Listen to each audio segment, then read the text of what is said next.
আপনারা কি নুরউদ্দিন মোহাম্মদ জাহাঙ্গীরের নাম শুনেছেন? অনেকে শোনেন।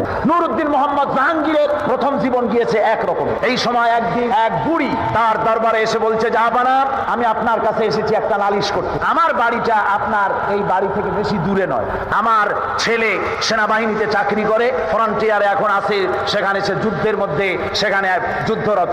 এখন আমার এক সুন্দরী পুত্রবধূ ঘরে প্রতিদিন কে যেন এসে আমার বাড়িতে হামলা চালায়, আর আজকে রাতে সে এসে আমার পুত্রবধূর ইজ্জত বোধহয় নষ্ট করবে। সুতরাং আমি আপনার কাছে নালিশ করলাম, হয় আপনি ওই দুর্বৃত্ত থেকে আমার পুত্রবধূর সতীত্বকে হেফাজত করেন, নতুবা আমাকে এই আজকের রাতটা সময় দেন, আমি আমার পুত্রবধূকে নিয়ে আপনার এই রাজ্য থেকে অন্যত্র চলে যাই। জাহাঙ্গীর কোনো কথার জবাব দিচ্ছেন না, চুপ করে আছে। মেয়ে লোকটি বুড়ি মানুষ তো রেগে গিয়েছে, বলছে, জাহাঙ্গীর, আমি তোমাকে হতে দেখছি, তুমি যদি আমার পুত্রবধূর সতীত্বের হেফাজতের কোনো দায়িত্ব না নাও, তাহলে তোমাকে বলছি, তুমি যে পরকালে বিশ্বাস করো, সেই পরকালে তোমার স্রষ্টার সামনে আমি তোমাকে আসামির কাঠগড়ায় দাঁড় করাবো। জাহাঙ্গীর তবুও কিছু বললেন।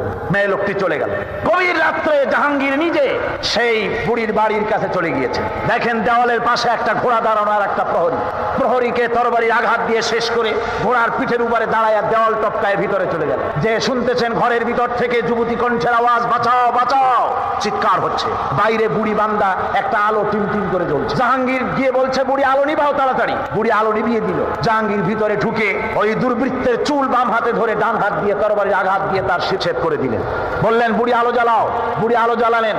এবার জাহাঙ্গীর আলোর সামনে মস্তকটা ধরে আলহামদুলিল্লাহ পড়ে হাত থেকে মাথাটা ছেড়ে দিলেন। বললেন, বুড়ি এক গ্লাস পানি লও। পানি আনা হলো, ঢক ঢক করে পানি খেলেন। বললেন, কালকে তুমি আমার দরবারে যাবে, সেখানে তোমার সঙ্গে আমার কথা হবে, তোমার পুত্রবধূকেও নিয়ে যাবে। পরের দিন জমজমাট রাজ দরবার, বুড়ি তার পুত্রবধূকে নিয়ে হাজির। জাহাঙ্গীর বলছেন, বুড়ি, তোমার বাড়ি গিয়ে আলো নিভাতে বলছিলাম, কেন জানো?